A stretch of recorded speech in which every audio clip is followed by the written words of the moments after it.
Time is 1:03. We're going to call the meeting to order. I have a little preamble, and then we'll get to the comments.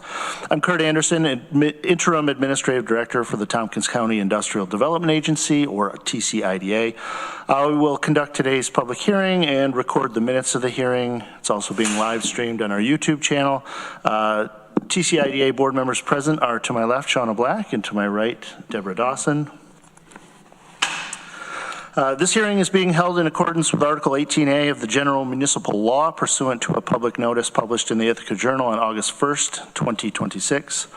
The purpose of this hearing is to afford the general public an opportunity to make statements and comments regarding the request by Beacon Communities, LLC for financial assistance from the TCIDA.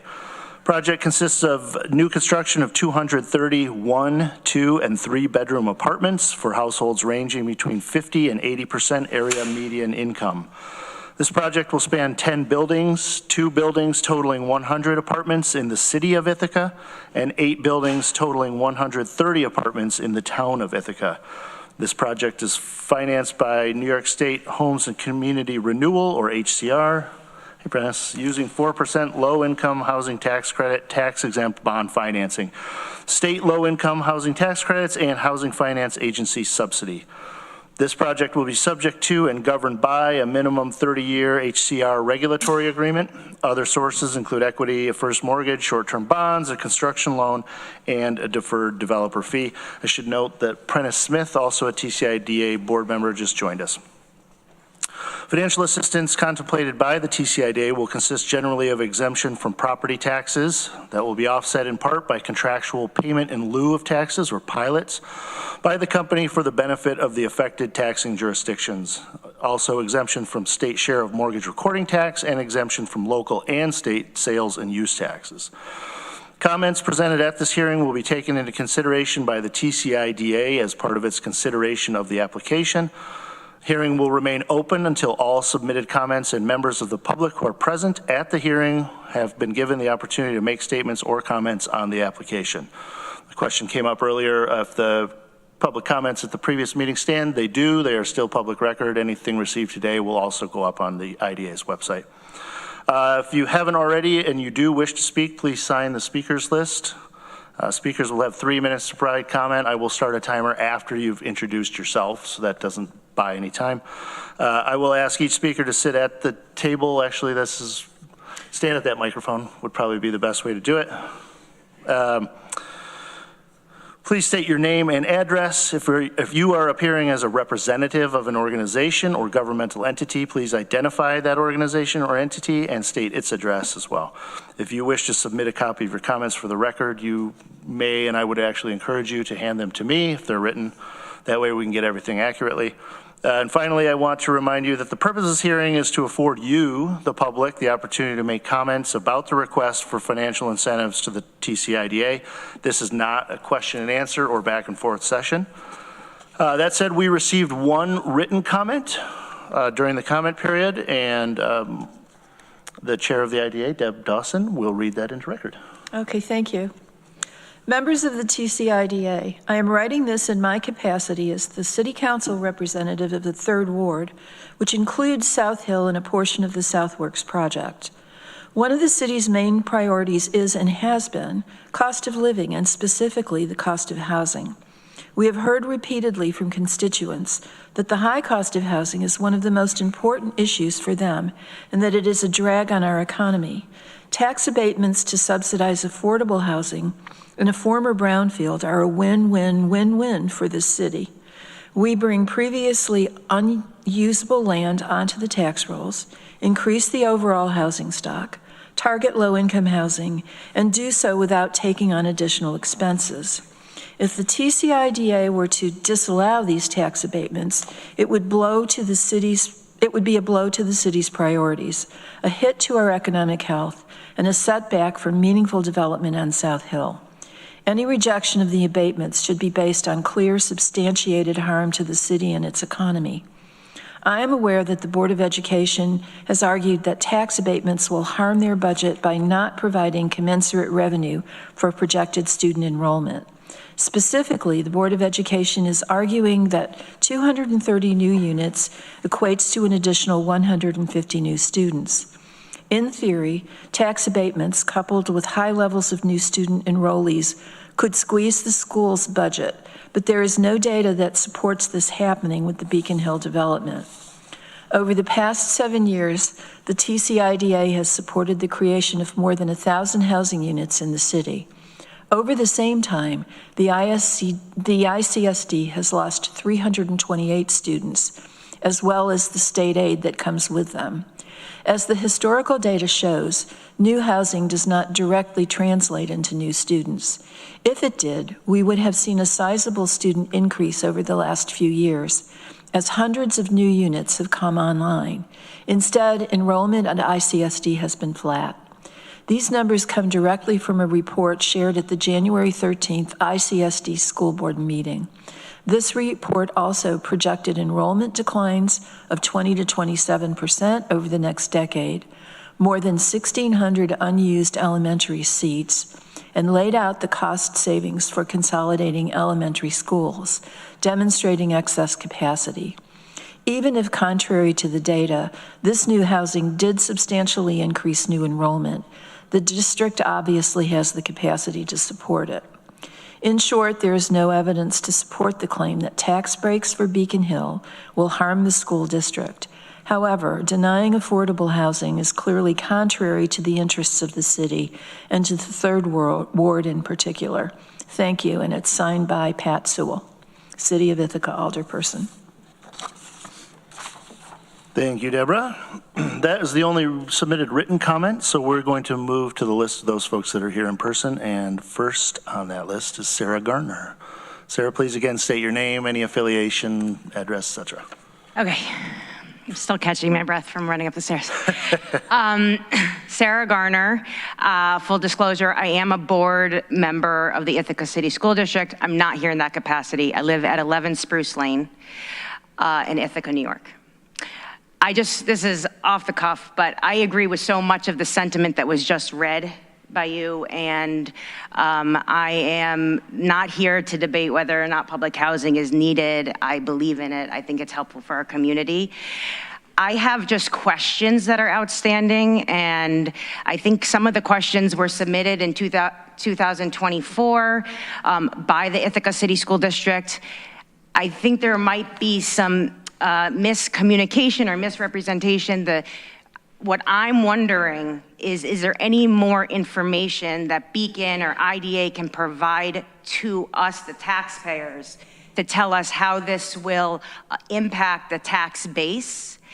And I'm asking the IDA to either pause this project long enough to conduct the research needed to understand the potential impact on the Ithaca City School District, or if the IDA chooses to proceed, incorporate some language into the development agreement requiring Beacon to take responsibility for the impact that this development may have on the district, particularly with respect to the enrollment.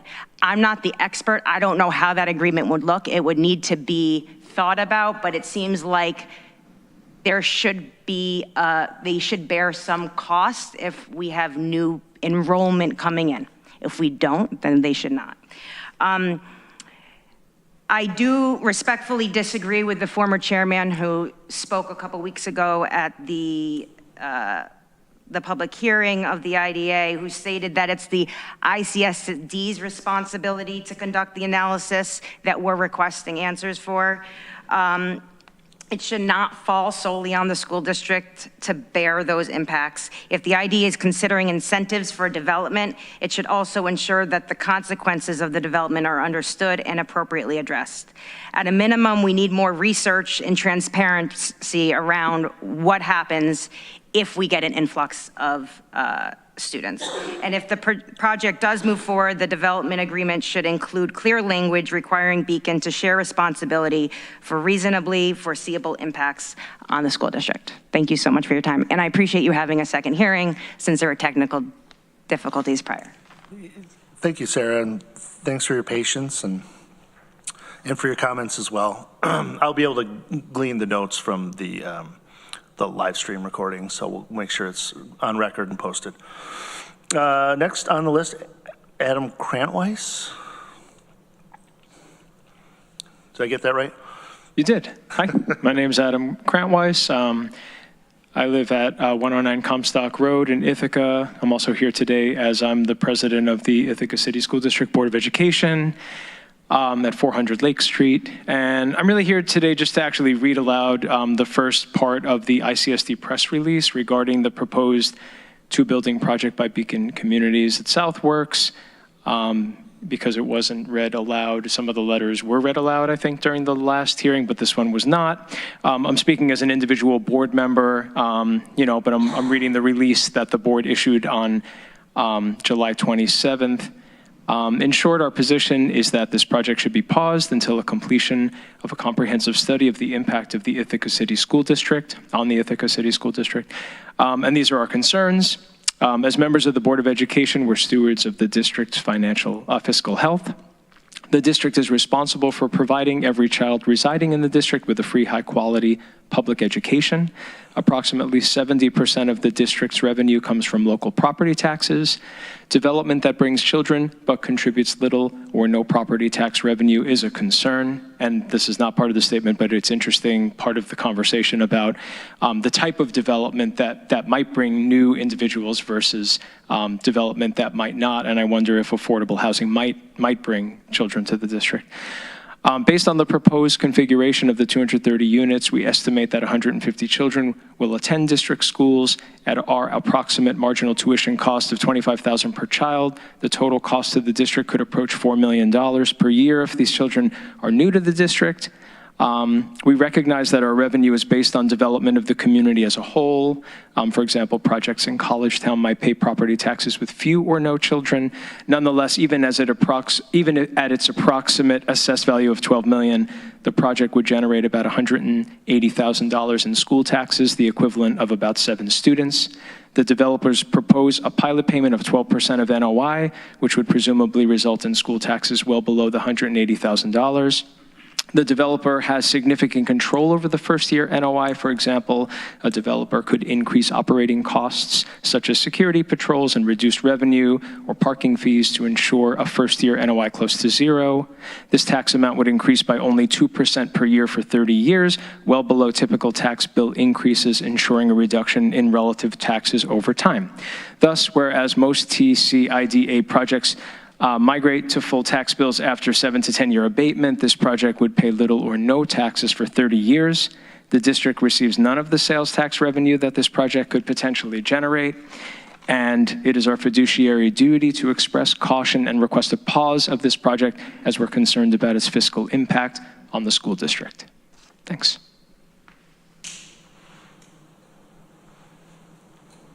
Thank you, Adam. We did receive the letter around the same time of the meeting. It is posted online. It is also part of tomorrow is the regular meeting IDA. It's included in the agenda packet as well. So, but do appreciate you showing up to share that publicly. All right, my friend Dylan. Oh, man.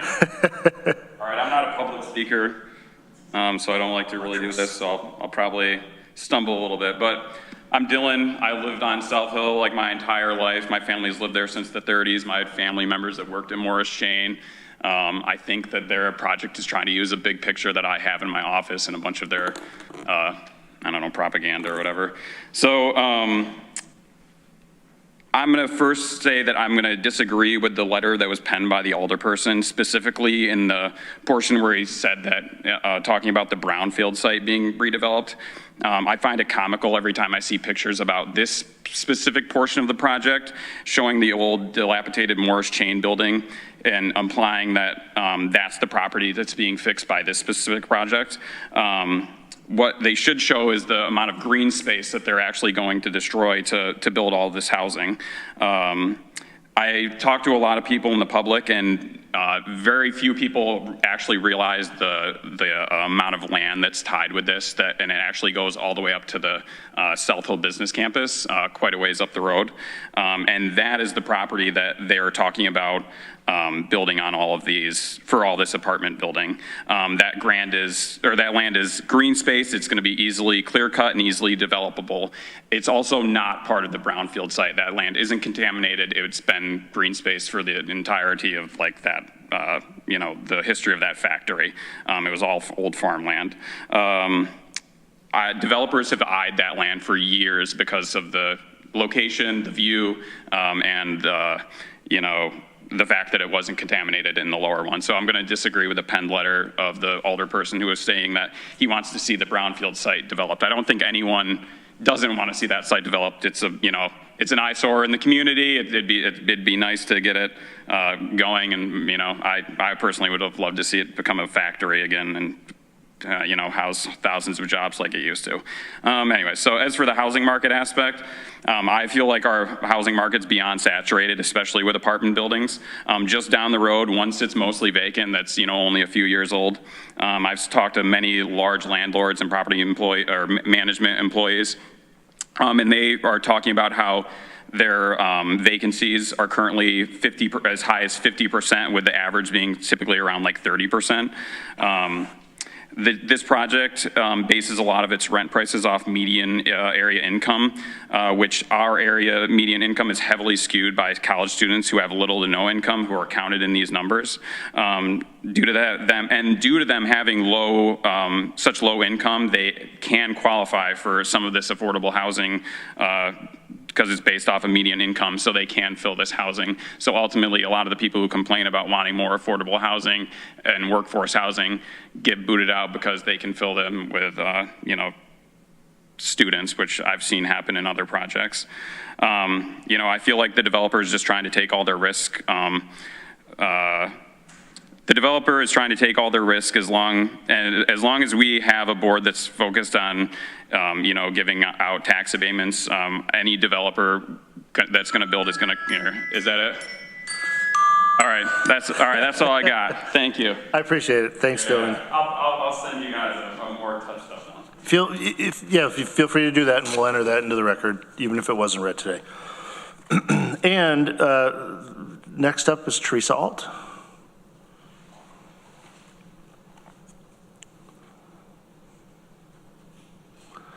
Haley, has anybody else signed this sheet? If anybody that has not spoken that wishes to, please take this opportunity to put your name on the list. I'm Teresa Alt of 206 Eddy Street, City of Ithaca. I was given to understand that this was supposed to be a replay of the 2 weeks ago hearing, so that's what I brought. I am neither saying do nor don't to the request of Beacon Communities for a major tax abatement. Rather, I have questions. Have you, the IDA, done due diligence in verifying the claims of Beacon Communities as to their reputation? Why do we now get this new request for a major tax abatement when the whole Southworks project already got one? Should this be limited to the additional workforce housing units beyond the number originally projected? Is there an estimate of the number of new children who will attend South Hill Elementary School, a junior high, and the high school? Apparently there isn't. Should the abatement be limited to the years of construction, but for school taxes end when families move in and the children actually add to the expenses of the schools? Should the abatement be similar to those previously granted to Ithaca Neighborhood Housing Services, not far bigger? It has already been argued that schools in this county need to be represented on the IDA, but this has not happened yet. And now I will add a couple of things if I still have time. I think perhaps the school taxes should not be abated. Abate city taxes, county taxes, they won't suffer so much. Save the school taxes. So that's one suggestion. The other thing is I would like to say that study that came out last January that said there would be falling enrollments was deeply flawed. It was only based on demographic trends, birth rates, and paid no attention whatsoever to plans to build new housing in the city of Ithaca. Thank you.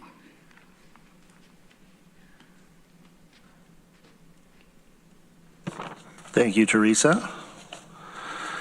Does anybody else want to speak that hasn't already spoken? Going once, going twice. All right. The time is now 1:24 p.m. This hearing has been held open since 1:03 p.m. to allow for public comment on the application. This hearing is now concluded. Thank you all for attending and for your participation.